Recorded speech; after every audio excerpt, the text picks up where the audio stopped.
से रघुवर के मंदिर तैयार भइल बा, उनके देखे खातिर जियर बेहाल भइल बा।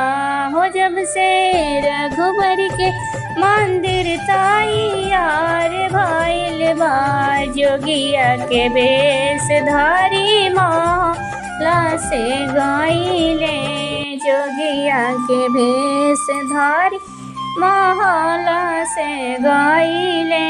बने बने घूमत रहले, बड़ी कष्ट कइले, राम के दर्शन कर सारा संसार आइल बा, उनके देखे खातिर जियर बेहाल भइल बा, उनके देखे खातिर जियर बेहाल भइल बा।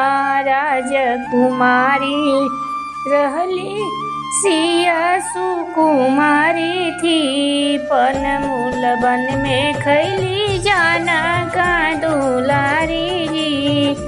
फिर से कलयुग में रम के अवतार भइल बा, उन देखे खातिर जियर बेहाल भइल बा, उनके देखे खातिर जियर बेहाल भइल बा।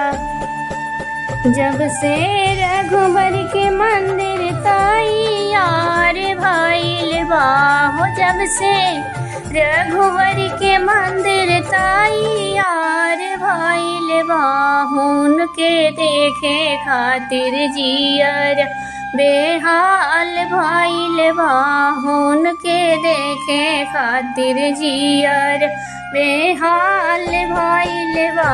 हो जब से रघुवर के मंदिर तैयार भइल बा, हो जब से रघुवर के मंदिर तैयार भइल बा, उनके देखे खातिर जियर बेहाल भइल बा, उनके देखे खातिर जियर बेहाल भइल